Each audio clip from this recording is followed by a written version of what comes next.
In our first story, advisor to the government of Ghana and the president on health, Dr. Anthony Nsiasare, calls for sustainability for the distributed ambulances. Pre-hospital care is a prerequisite for a very good emergency systems in the country, and the distributed ambulances, if well attended to, will help in addressing the high rate of life lost in emergency cases. And this was according to Dr. Nsiasare. He said this in an interaction with JoyNews at the media briefing on neglected tropical diseases at Urbana Hotel.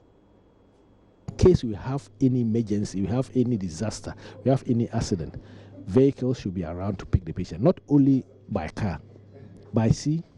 I'm hoping the time that we also have boat ambulances.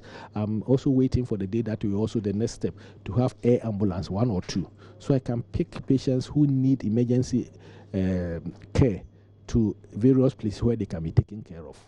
And I'm sure that if you have this integrated system, which is now being in the ambulance where you can track it, it's digitized to GPS and everything, that you know where to take the patient to.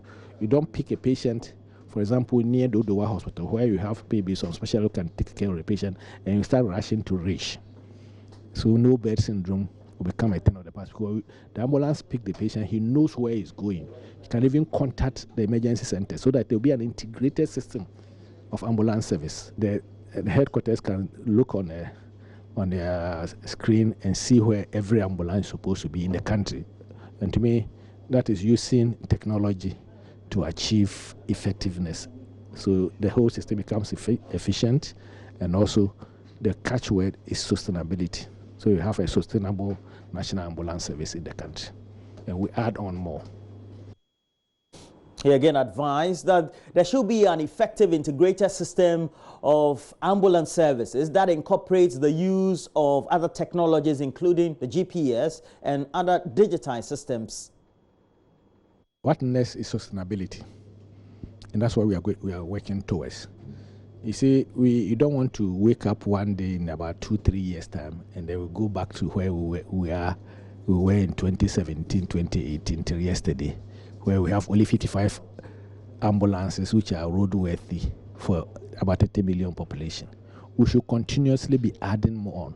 Ghana will need more than 1,000 or about 1,500, 1,200 ambulances. Planned preventive maintenance, regular maintenance of the ambulance services, tracking the ambulance where they are going so that nobody can use an ambulance to go and cut things which are not supposed to be cutted, like firewood. This one, somebody asked me, some of them somebody will go and take it to go and carry the wife's banku. You will track it. Later, the parliamentary approval is done, which ambulance service can then regulate, and I'm sure the private sector will be prepared to come in when ambulance service is paid for. And when I say paid for, I'm not saying that every patient or anybody who speak by ambulance should pay from the pocket.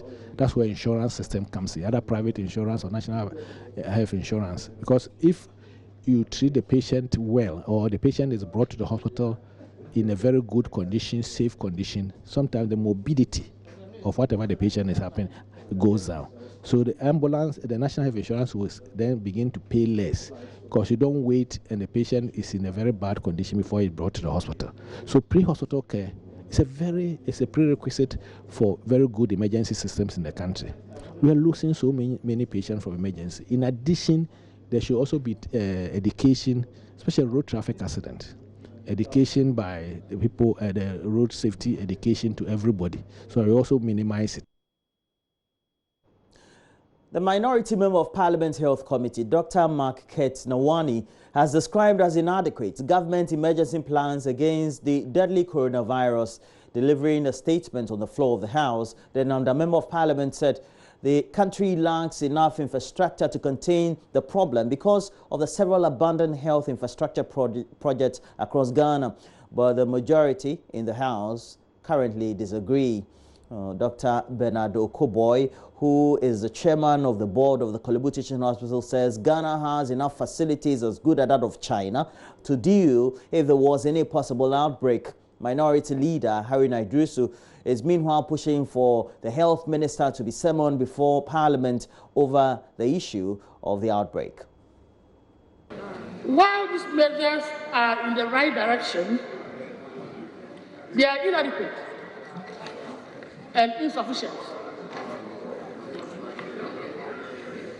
Mr. Speaker, the measures being taken by China and their challenges require urgently that the government of Ghana evaluate our emergency preparedness to contain this infection should it be our shore.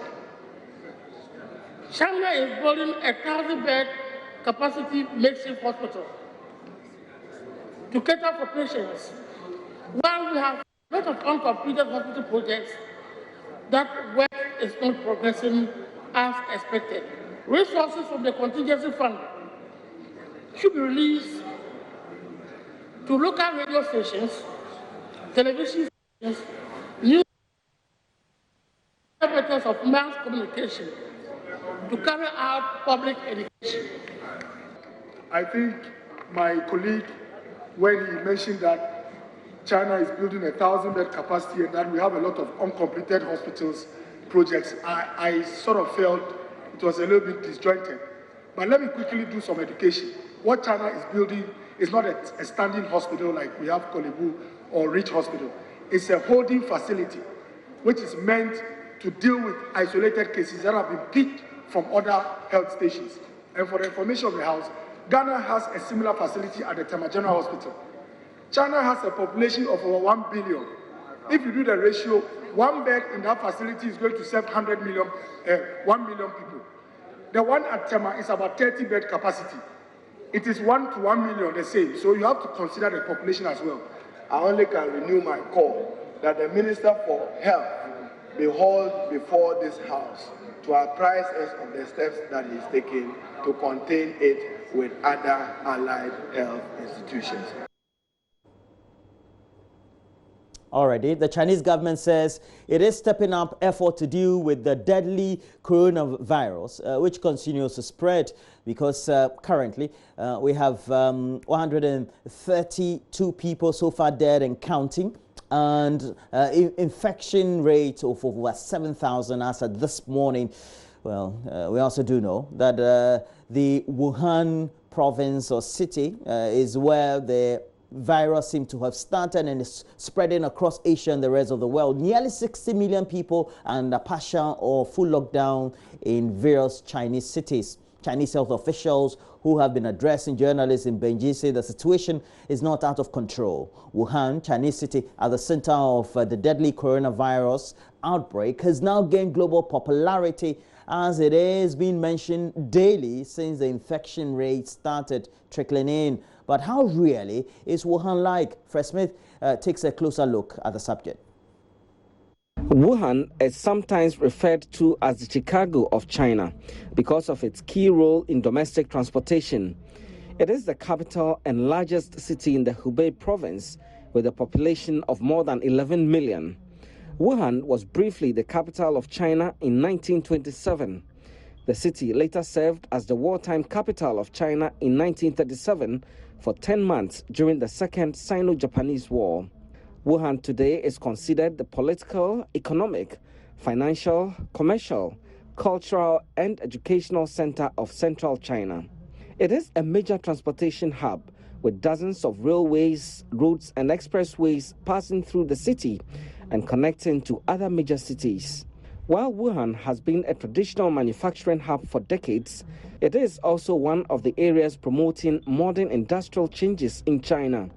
Wuhan consists of 3 national development zones, 4 scientific and technological development parks, over 350 research institutes, 1,656 high-tech enterprises, numerous enterprise incubators, and investments from 230 Fortune Global 500 firms. It produced GDP of $224 billion in 2018 alone. The city is also home to multiple notable institutes of higher education, but Wuhan is not new to disasters. The city has suffered flooding in the past, prompting the Chinese government to alleviate the plight of the people there. And we'll bring you all the latest on the spreading coronavirus this morning based on the information that is trickling in. Well, that'll be it for the news. But before we go, the trial of NDC National Chairman Samuel Ofosu-Ampofo and another executive of the party over a purported leakage of a tape in which they are reported to have incited violence against the chairperson of the Electoral Commission opened on Wednesday, with his lawyers accusing the prosecution of making up stories to defame their client. This was after the first witness called in by the state, Benjamin Osei-Ampofo, denied the witness statement attributed to him. According to the witness, although he recognized a signature on the document as his, he cannot own up to the content of the said document. Lawyers for Samuel Ofosu-Ampofo and the NDC's Deputy Communications Officer, Kweku Boahin, told journalists after the hearing they suspected foul play.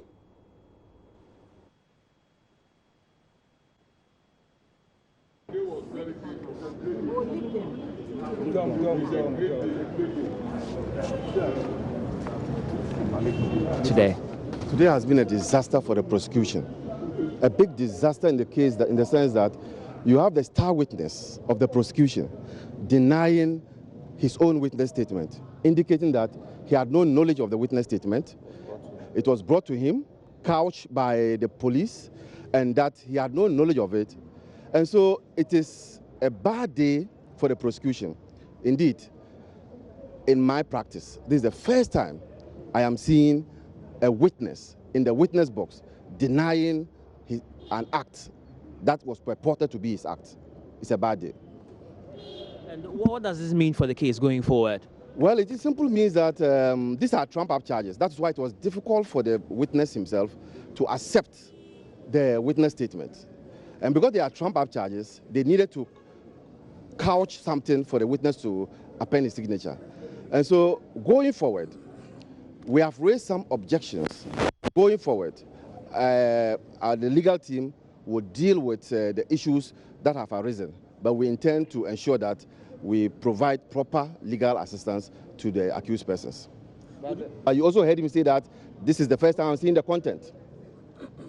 And so for a witness to say this is the first time I'm seeing the content, is for the people to judge whether that content was the handiwork of the witness. Thank you. Thank you very much. Thank you.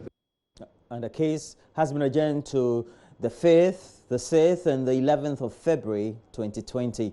The inter-party resistance against the new voters register says it is also looking at related issues on the demonstrations that are expected to be convened on February 4. But all these will be coming up later in other bulletins right here on the channel. But that'll be it for the latest news headlines we have.